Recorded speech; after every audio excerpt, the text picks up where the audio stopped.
used in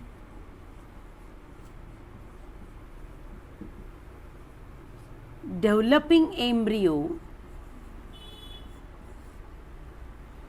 endosperm मध्ये जे food आहे, एंडोस्पर्म काय फूड रिझर्व आहे, एंडोस्पर्म मध्ये फूड आहे, एंडोस्पर्म मधलं जे फूड आहे रिझर्व म्हणजे त्या एंडोस्पर्म मध्ये असलेलं जे स्टोअर्ड आहे, फूड स्टोअर आहे, फूड स्टोरेज आहे, किंवा एंडोस्पर्म मध्ये असलेलं जे फूड आहे ते food developing embryo partially use करतो, म्हणजे पूर्णतः यूज करत नाही. पार्शियली समजते तुम्हाला, अर्धवट. एंडोस्पर्म हा फर्टिलायझेशनच्या नंतर बनतो, झायगोट बनतो फर्टिलायझेशनच्या नंतर. मग हा जो झायगोट आहे, झायगोटपासून काय तयार होतो, झायगोटपासून एम्ब्रियो तयार होतो. आणि PEN म्हणजे प्रायमरी एंडोस्पर्म न्यूक्लियसपासून काय तयार होतो, तर एंडोस्पर्म तयार होतो.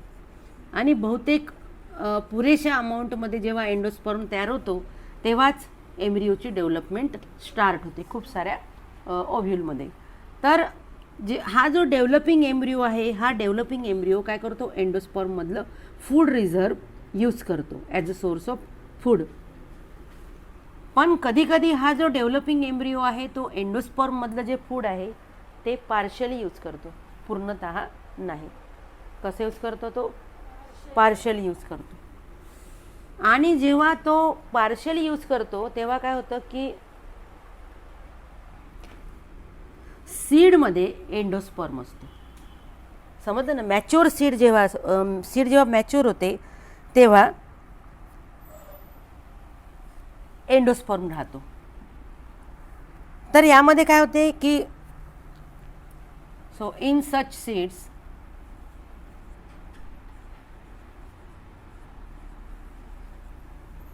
हा जो एंडोस्पर्म आहे, endosperm remains conspicuous. Endosperm remain conspicuous and fills the greater part of seed. Such seeds are called albuminous. Such seeds are called albuminous seeds or endospermic seeds. Albuminous seed और endospermic seeds. आणि याचं example आहे, examples आहे याचं coconut,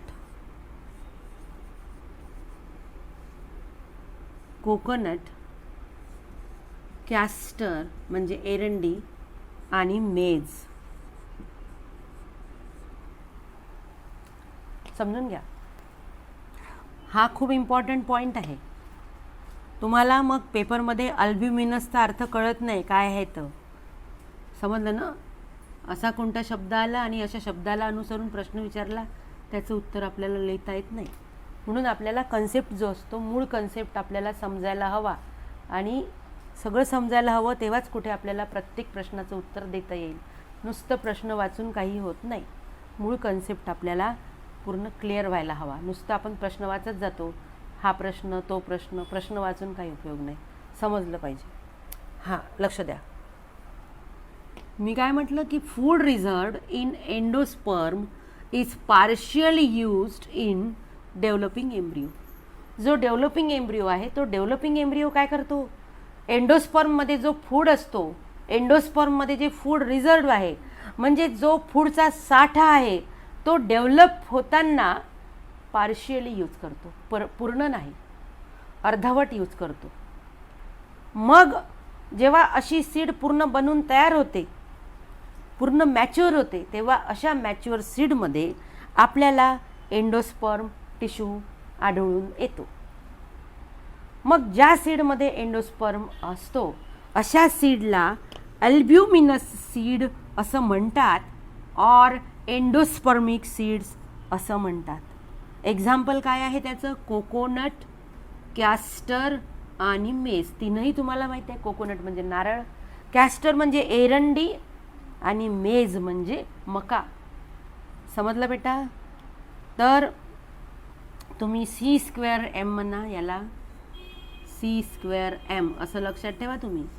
coconut, castor आणि मेज, तेव्हाच कुठे तुम्हाला ते लक्षात राहील. बरोबर, हा फॉर्म्युला समजलं. म्हणजे हा जो एंडोस्पर्म आहे आपल्याला मॅच्युअर सीडमध्ये मिळेल. मी इमॅच्युअरची गोष्ट करत नाही. इमॅच्युअर सीडमध्ये अजून ठरायचंच आहे की एम्ब्रिओ पूर्ण एंडोस्पर्मला यूज करेल की नाही करणार. एकदा का पूर्ण सीड मॅच्युअर झाली, त्या मॅच्युअर सीडमध्ये जर एंडोस्पर्म असेल तर अशा प्रकारच्या सीडला काय म्हणायचं? अल्ब्युमिनस सीड्स और एंडोस्पर्मिक सीड्स. एक्झाम्पल काय सांगितलं मी? कोकोनट, कॅस्टर आणि मेज. हा इथे पॉईंट संपला. दुसरा पॉईंट आपल्याला घ्यायचा आहे नॉन एंडोस्पर्मिक किंवा नॉन अल्ब्युमिनस सीड. नेक्स्ट आहे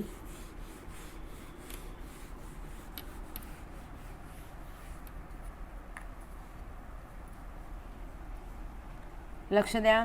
नेक्स्ट आहे नॉन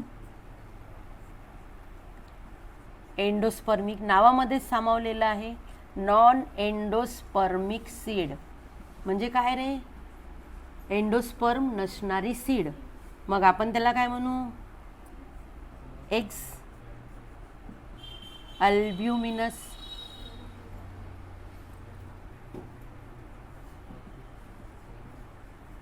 सीड. जेव्हा डेव्हलपिंग एम्ब्रिओ एंडोस्पर्मला कम्प्लिटली ॲब्झॉर्ब करतो. समजलं का बेटा? व्हेन यामध्ये व्हेन डेव्हलपिंग एम्ब्रिओ किंवा आपण असं म्हणू व्हेन एंडोस्पर्म, सिंपल लँग्वेजमध्ये घेऊ, एंडोस्पर्म किंवा सॉरी बेटा when food reserved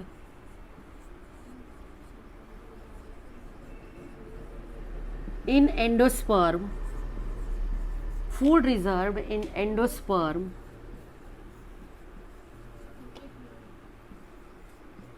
is completely absorbed by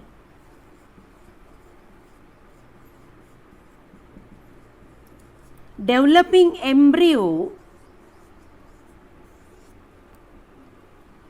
काय म्हटलं मी? की जेव्हा एंडोस्पर्म मधला फूड डेव्हलपिंग एम्ब्रिओ पूर्णतः ॲब्झॉर्ब करतो, पूर्णतः शोषून घेतो. त्यामुळे अशा सीडमध्ये काय होणार? Endosperm disappears in mature seed. म्हणजे आपल्याला एंडोस्पर्म हा मॅच्युअर सीडमध्ये दिसणार नाही. सो दस endosperm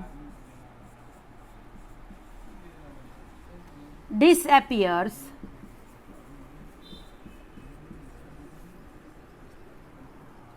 in mature seed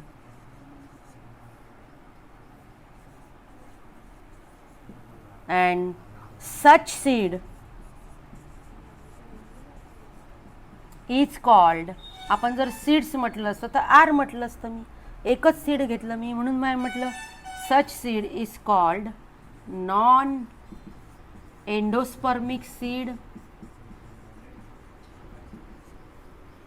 non endospermic seed, non endospermic seed और काय म्हणू आपण त्याला? Ex अल्ब्युमिनस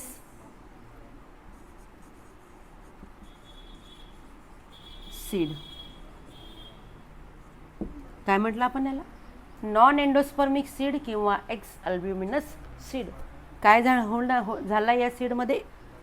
when food reserved in endosperm is completely absorbed by developing embryo, thus endosperm disappears in mature seed and such seed is called non-endospermic seed or X-albuminous seed. म्हणजे जेव्हा developing embryo एंडोस्पर्मला पूर्णतः absorb करतो, म्हणजे जेव्हा developing embryo एंडोस्पर्मचा पूर्ण उपयोग करून घेतो डेव्हलपमेंटच्या वेळेस, पूर्ण तो शोषून घेतो एंडोस्पर्मला, पूर्ण एंडोस्पर्मला खाऊन टाकतो, तर अशा वेळेस सीड मॅच्युअर होईपर्यंत सीडमध्ये एंडोस्पर्म हा उरत नाही आणि मग आपल्याला मॅच्युअर सीडमध्ये एंडोस्पर्म मिळत नाही, नसतोच. का बरं? कारण की डेव्हलपिंग एम्ब्रिओनी त्या एंडोस्पर्मला पूर्णतः काय केलेलं आहे? ॲब्झॉर्ब केलेलं आहे. अशा सीडला काय म्हणाल तुम्ही? अशा सीडला म्हणाल तुम्ही non endospermic seed or ex albuminous seed. याचं एक्झाम्पल आहे, येथे लिहिते आहे एक्झाम्पल. याचं एक्झाम्पल आहे पी आणि बीन. पी म्हणजे वाटाणा, बीन पण तुम्हाला माहीत आहे वाल आहे ना, वाल आहे, चवळी आहे, त्याच्यानंतर बरबटी आहे. बीन म्हणजे ज्याची सीड अशा प्रकारची असते, किडनी शेप, त्याला काय म्हणतो आपण? बीन. बरोबर आहे बेटा? इथे हा कन्सेप्ट आपला संपला. नेक्स्ट कन्सेप्ट आपण सुरू करू. आता आपण मायक्रोपाईलकडे वळू. मायक्रोपाईल.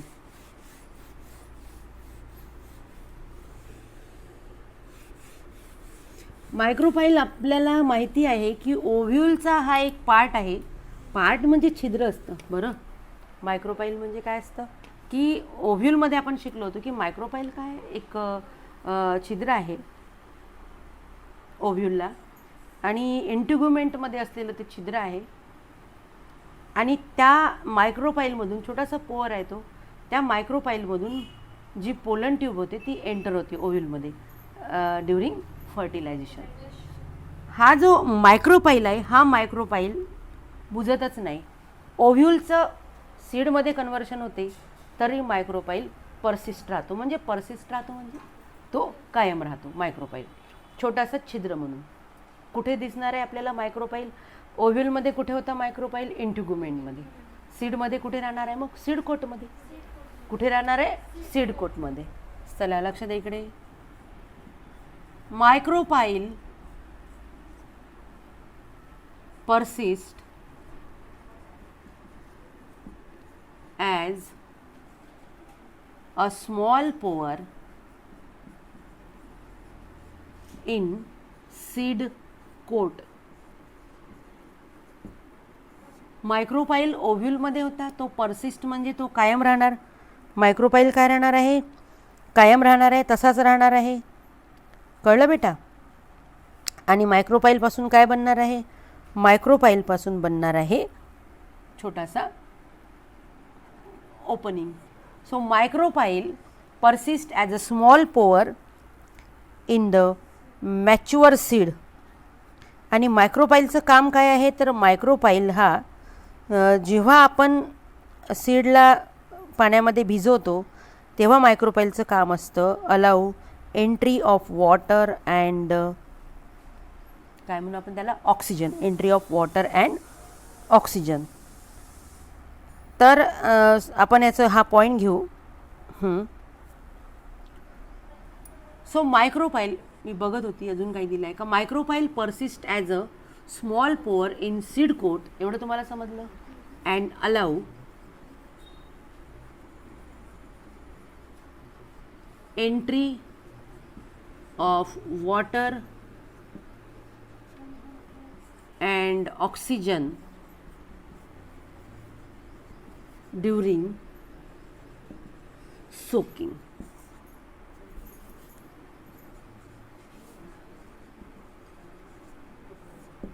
जेव्हा आपण सीड सोक करतो, पाण्यामध्ये भिजवतो, तेव्हा तो जो मायक्रोपाईल आहे त्या मायक्रोपाईलचं कन्व्हर्शन कशामध्ये झालं? एक छोट्याशा छिद्रामध्ये.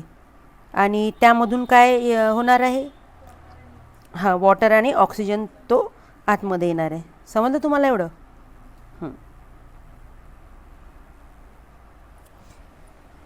पूर्ण इथे हा पार्ट आपला एक कंप्लीट झाला. याच्याकडे थोडं लक्ष द्या की micropyle persist as a small pore in seed coat in mature seed म्हणू आपण, आहे ना, seed coat in mature seed. म्हणजे मॅच्युअर सीडमध्ये सीड कोटला एक छोटंसं छिद्र आहे. ते छिद्र म्हणजे कशापासून आलेलं आहे, ते मायक्रोपाईलपासून. समजलं की नाही समजलं? समजलं ना पूर्ण? की मायक्रोपाईल परसिस्ट म्हणजे कायम राहतो. ॲज अ स्मॉल पोअर, एका छोट्याशा छिद्राच्या रूपामध्ये. इन सीड कोटमध्ये असतं ते छिद्र. In mature सीडमध्ये. अँड आणि काम काय त्याचं, and allow entry of water and oxygen during soaking. मग समजा म्हटलं मी की ही सीड आहे, आलं लक्षात? मग ही जर सीड आहे तर हे काय झालं, हे वरचं सीडकोट झालं. काय झालं, हे सीडकोट झालं. वरचं हे कठीण कवच, टणक आवरण, ज्याला म्हणून आपण सीडकोट. कडक राहते ना सीडकोट. का बरं? हार्ड राहतात. आतमधल्या एम्ब्रिओचं ते प्रोटेक्शन करतात, ऊन, वारा, थंडी, पाऊस सगळ्यापासून. इथे एक छोटंसं छिद्र आहे, समजलं ना? पहिले इथे हेच काय होतं, मायक्रोपाईल होतं. कळलं का? ओव्ह्यूलमध्ये हे सीड आहे. जेव्हा आपण या सीडला पाण्यामध्ये भिजवू, समजलं, हे पाणी आहे, तेव्हा हे जे छोटंसं छिद्र आहे याच्यामधून काय जाणार आतमध्ये, वॉटर आणि ऑक्सिजन. काय जाणार, वॉटर आणि ऑक्सिजन. वॉटर आणि ऑक्सिजन आतमध्ये गेला मायक्रोपाईलमधून की काय होईल, की ही जी सीड आहे ती सीड स्वोलन होईल. म्हणजे ती सीड स्वेल होईल, मोठी होईल, फुगेल. आणि याच्यामध्ये जे एन्झाईम्स आहे, या सीडमधले जे एन्झाईम्स आहे ते एन्झाईम्स ॲक्टिवेट होतील. एन्झाईम्स ॲक्टिवेट कशामुळे होतील, वॉटरमुळे. एन्झाईम्स ॲक्टिवेट झाले की कोणती प्रक्रिया चालू होणार, सीड जर्मिनेशनची. तर तुम्ही या सीडला पाण्यात भिजू घाला किंवा या सीडला जमिनीत लावा. या छिद्राचं काम काय आहे, याच्यामधून काय एंटर होणार आहे, वॉटर आणि ऑक्सिजन. नेक्स्ट पॉईंट आहे कॉटिलिडॉनचे. हे जे कॉटिलिडॉन्स आहे हे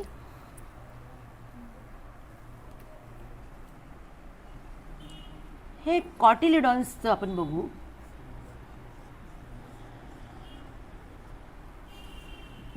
कॉटिलिडॉन्स हे कशामध्ये राहणार आहे बेटा? कॉटिलिडॉन्स हे फर्टिलायझेशनच्या नंतरचे पार्ट्स आहे. एंडोस्पर्म, कॉटिलिडॉन्स, समजलं ना? फर्टिलाइज्ड ओव्ह्यूल म्हणजे कशाचे पार्ट आहे, कॉटिलिडॉन सीडचे पार्ट आहे. समजलं ना बेटा? एम्ब्रिओचा पार्ट आहे कॉटिलिडॉन. कॉटिलिडॉन्स जे आहे, हे जे कॉटिलिडॉन्स आहेत, cotyledons serve as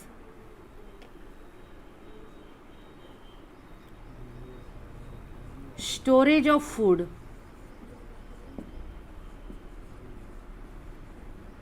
in non-endospermic seed.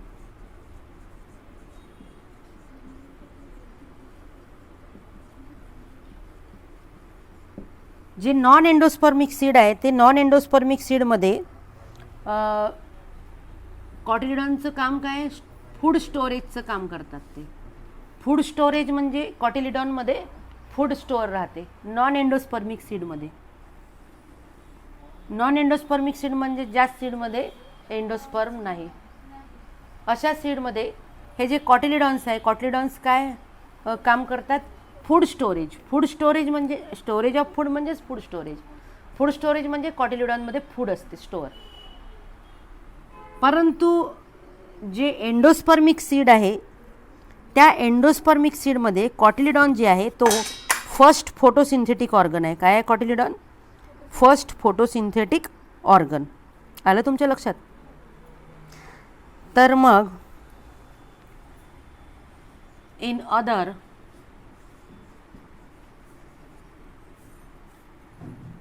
cotyledon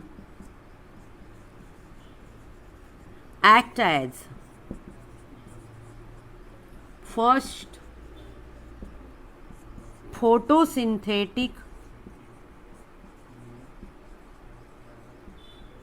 organ. हा पॉईंट पण महत्त्वाचा आहे की ज्या सीड्समध्ये एंडोस्पर्म नाही, म्हणजे ज्या नॉन एंडोस्पर्मिक सीड्स आहे, त्या नॉन एंडोस्पर्मिक सीड्समध्ये कॉटिलिडॉनचं काम काय आहे? Food storage. ते फूड स्टोरेजचं काम करतात. पण ज्या बाकीच्या ज्या सीड्स आहे, other seeds, non endospermic seed सोडून बाकी सगळ्या म्हणजे एंडोस्पर्मिक सीड, त्या सीड्समध्ये कॉटिलिडॉनचं काम काय आहे? ते कॉटिलिडॉन आहे फर्स्ट फोटोसिंथेटिक ऑर्गन. आणि मग ते कॉटिलिडॉन्सला काय म्हणतात? सीड लिव्ज म्हणतात. म्हणजे सीडची लिफ, सीडचे लिव्ज, सीडचे पानं कॉटिलिडॉन्सला म्हणतात. हाय पॉईंट झाला. त्यानंतरचा पॉईंट, 2 डायग्राम्स आहेत आणि 2 डायग्राम्स नंतर काय, 2 डायग्राम्स नंतर आपल्याला घ्यायचं आहे significance of seed and fruit. आपण घेऊ नंतर. पहिले आपण आपला हा टॉपिक झाला seed and fruit development. Seed development complete झालं. आता आपण स्टार्ट करू फ्रूट डेव्हलपमेंट. नेक्स्ट पॉईंट आपण घेऊ फ्रूट्स आहे ना, development of fruit.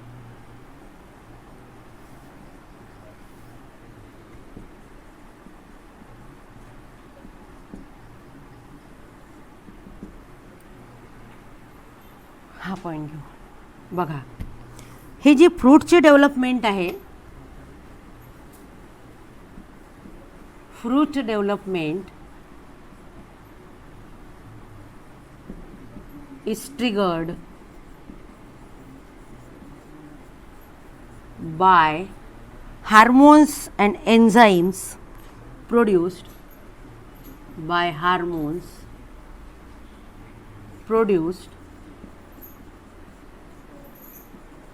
by seed or developing seeds.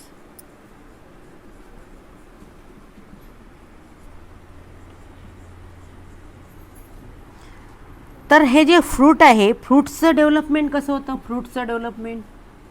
Fruit development is triggered by hormones produced by developing seed. Triggered म्हणजे चालना देणे. ट्रिगर्डचा अर्थ काय होतो इथे? चालना देणे. फ्रूटच्या डेव्हलपमेंटला कशी चालना मिळते? फ्रूटची डेव्हलपमेंट कशी सुरू होते? तर जसं डेव्हलपिंग सीड म्हणजे सीड डेव्हलप व्हायला सुरुवात होते, ही जी सीड आहे ती सीड काही हार्मोन्स सिक्रेट करते आणि त्या हार्मोन्सच्या सिक्रेशनमुळे फ्रूटच्या डेव्हलपमेंटला चालना मिळते. समजलं?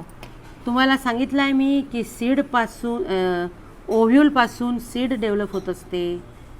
ओव्ह्यूलपासून काय डेव्हलप होत असते? सीड डेव्हलप होत असते. आणि जी ओव्हरी आहे, ओव्हरीपासून काय डेव्हलप होत असते? ओव्हरीपासून फ्रूट डेव्हलप होत असते. ओव्ह्यूलपासून सीड डेव्हलप होते आणि ओव्हरीपासून फ्रूट डेव्हलप होतं. जेव्हा फर्टिलायझेशन होतं, फर्टिलायझेशन नंतर झायगोट तयार होतं. झायगोट तयार झाला की जी ओव्हरी आहे ती ओव्हरी डिफरन्शिएट होते फ्रूटमध्ये आणि ओव्हरीची जी वॉल आहे ती डिफरन्शिएट होते पेरिकार्पमध्ये. हा पॉईंट मोडते. नेक्स्ट पॉईंट लिहिते आहे की काय? नेक्स्ट पॉइंट की zygote is form after fertilization. Fertilization नंतर झायगोट तयार होतो आणि ओव्हरी जी आहे, ओव्हरी इज डिफरन्शिएटेड किंवा आपण म्हणू ovary is develop into fruit. And ओव्हरीचं डिफरन्सिएशन कशामध्ये होते? फ्रूटमध्ये. आणि जी ओव्हरी वॉल असते, ovary wall differentiated into pericarp. Differentiated into pericarp. पेरिकार्पलाच म्हणतात फ्रूट वॉल. फर्टिलायझेशन नंतर झायगोट तयार झाला. ओव्हरीचं रूपांतर कशामध्ये, ओव्हरी कशामध्ये ट्रान्सफॉर्म होते, ओव्हरी ही फ्रूटमध्ये ट्रान्सफॉर्म होते. बरोबर आहे ना. आपण असे म्हणू शकतो की ओव्हरी ट्रान्सफॉर्म्ड, हा शब्द सोपा राहील. ओव्हरीचं ट्रान्सफॉर्मेशन फ्रूटमध्ये होते, ovary transform into fruit. And ovary wall जी असते, ओव्हरीची वॉल ही फळाची वॉल बनते. Ovary wall is differentiated into pericarp. Pericarp म्हणजे काय, फ्रूट वॉल. आता जे असे खूप मगजदार फळं असतात, फ्लेशी फ्रूट. फ्लेशी फ्रूट कोणता आहे, जसं मँगो आहे आणि कोकोनट आहे. समजून घ्या हा पॉईंट की जे फ्लेशी फ्रूट आहे, in fleshy fruit like mango and coconut. Coconut आणि मँगो हे फ्लेशी फ्रूट्स आहे. याच्यामध्ये जे पेरिकार्प आहे, पेरिकार्प इज डिफरन्शिएटेड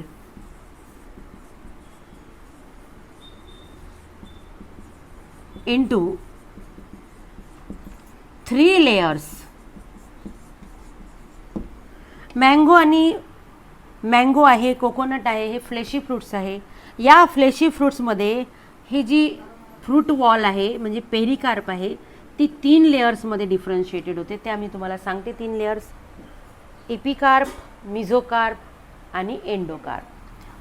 पेरिकार्प ही किती लेयर्सची बनलेली राहते, पेरिकार्पच्या 3 लेयर्स असतात. एपिकार्प म्हणजे सगळ्यात बाहेरची लेयर आहे. दिसत नाही आहे खालचं, हा पॉईंट मोडावाच लागेल आणि मग नंतर हा पुढचा पॉईंट घेते. पुढचा पॉईंट लिहून दिला आहे, फक्त एक्सप्लेनेशन बाकी आहे की पेरिकार्प, ज्याला आपण म्हटलं फ्रूट वॉल, पहिले काय होतं, हे ओव्हरी वॉल होती. बरोबर आहे. याचे किती लेयर्स आहेत, 3 लेयर्स असतात. एपिकार्प सगळ्यात बाहेरची लेयर, मिझोकार्प मधली लेयर आणि एंडोकार्प ही आतली लेयर. तर पेरिकार्प ही किती लेयरमध्ये डिफरन्शिएट झाली, 3 लेयरमध्ये. कोणत्या कोणत्या, एपिकार्प, मिझोकार्प आणि एंडोकार्प. पण ह्या 3 लेयर आपल्याला कोणत्या कोणत्या फळामध्ये दिसतील, जे फ्लेशी फ्रूट्स असतात, मँगो आहे, कोकोनट आहे इत्यादी फळांमध्ये. मी तुम्हाला 2 डायग्राम्स काढून दाखवते. एक डायकॉट सीडची, जसं बीनची, आणि एक मोनोकॉट सीडची डायग्राम मी तुम्हाला काढून दाखवते. इझी डायग्राम आहे. तुम्ही ही डायग्राम बघा, तुम्हाला पाठवून जाईल. आणि खरंच सांगते, म्हणजे तुम्हाला पाठ करायची गरजच पडणार नाही, इतकी सोपी डायग्राम आहे. दिसते ना फार कठीण, पण तसं काहीच नाही आहे. हे बघा, हे एक कॉटिलिडॉन झाला. हा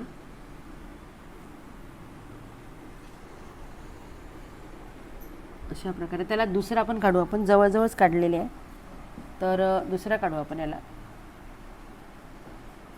हा झाला दुसरा कॉटिलिडॉन.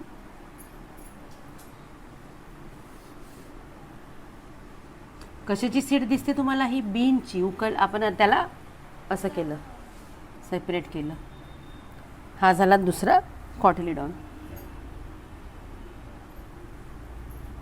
अशा प्रकारे हा एक कॉटिलिडॉन आणि हा झाला दुसरा कॉटिलिडॉन. थोडासा दुसरा छोटा झाला, त्याला बरोबर करून घेते मी. असं जवळून बरोबर लक्षात येत नाही ते.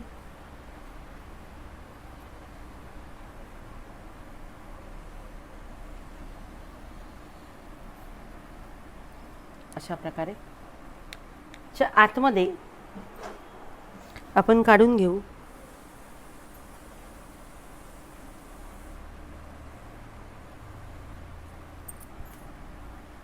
फार इझी डायग्राम आहे. मी हे काढलं, याला लेबल देऊन टाकूया. हा हा हा आणि हा जो पार्ट आहे, अरे काय झालं, असं करायला हवं होतं. हे काय, हे आहेत कॉटिलिडॉन्स. कळलं बेटा, हे कॉटिलिडॉन्स आहेत दोन्ही पण. हे सीड कोट आहे, बाहेरचा काय आहे, हा आहे सीड कोट.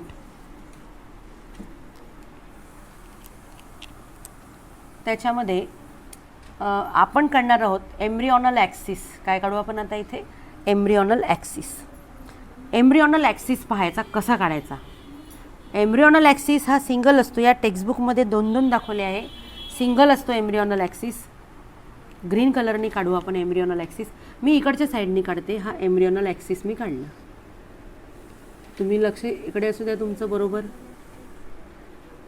हा मी एम्ब्रिओनल ॲक्सिस इथे ड्रॉ केला.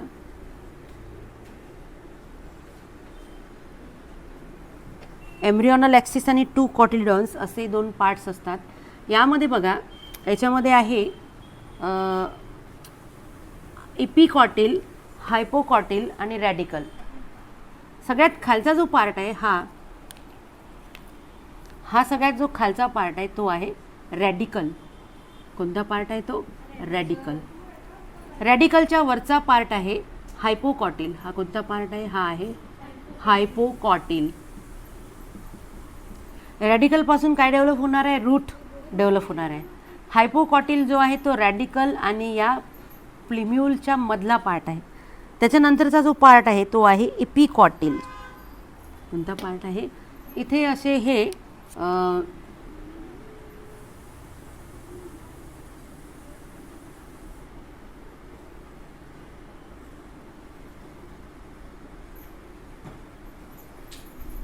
आपण याला लीव्स म्हणू शकतो.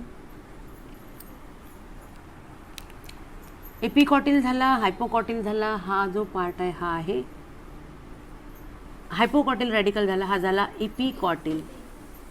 काय झाला, हा इपिकॉटिल. बाकी ते तर दिलेलं दिसत नाही आहेत. इपिकॉटिल आहे हा. आणि हा आहे प्लिम्यूल. हा काय आहे, प्लिम्यूल. प्लिम्यूल अशा प्रकारे प्लिम्यूल. त्याच्यानंतर इपिकॉटिल, हा झाला एपिकॉटिल. हा झाला हायपोकॉटिल आणि रॅडिकल. हा झाला रॅडिकल. हो, हा रॅडिकल झाला. रॅडिकल नंतर हा हायपोकॉटिल झाला. त्यानंतर हा एपिकॉटिल आणि हा आहे, हा झाला प्लिम्यूल. कोणता पार्ट झाला, प्लिम्यूल. हा जो प्लिम्यूल आहे, प्लिम्यूलपासून डेव्हलप होणार आहे शूट आणि रॅडिकलपासून डेव्हलप होणार आहे रूट. या मेस सीडची डायग्राम आपण बघणार आहोत आता. मेज सीड. मेज सीड ही मोनोकॉट सीड आहे. त्याची डायग्राम कशी काढायची ते आपण आता बघूया.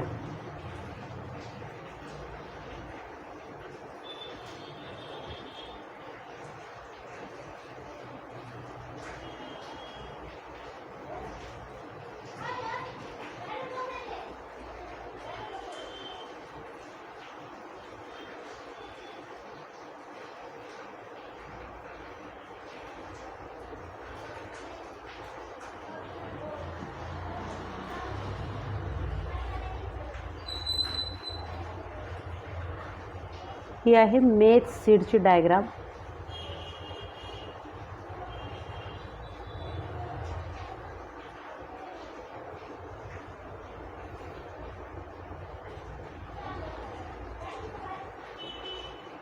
हा एंडोस्पर्म आहे.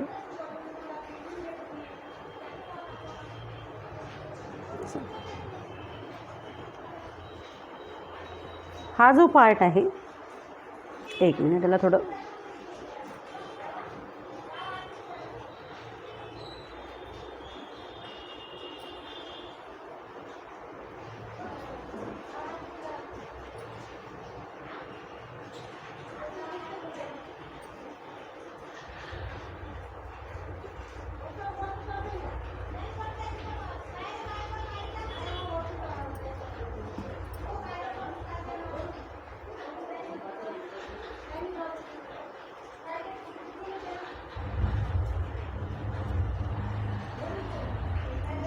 हा जो पार्ट आहे हा आहे एंडोस्पर्म. एंडोस्पर्म आहे हा.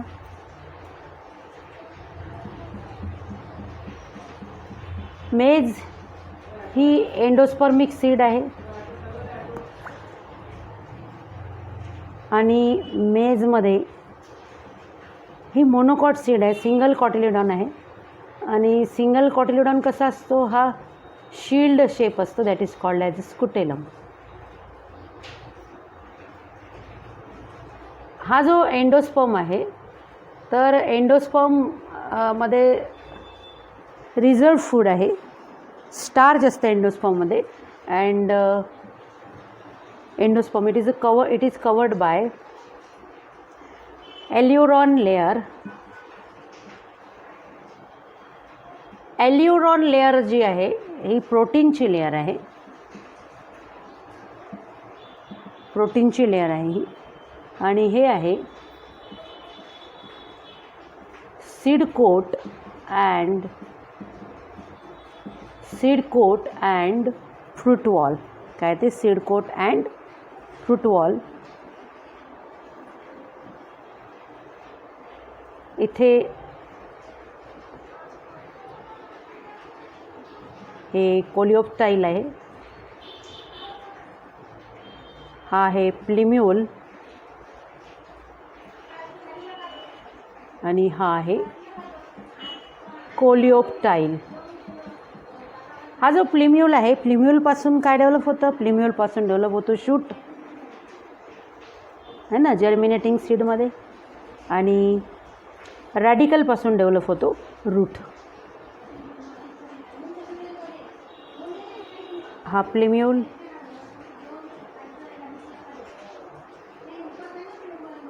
आणि radical.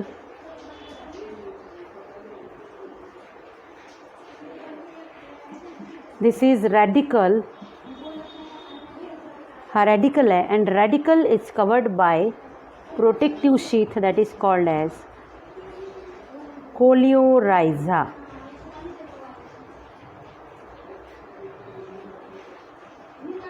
It is covered by protective sheath that is called as coleorhiza. आणि हा जो आहे हा आहे काय म्हणू आपण त्याला, हा आहे scutellum that is cotyledon. Single shield shaped cotyledon, it is called as scutellum. So this is a diagram of maize seed which is monocot seed.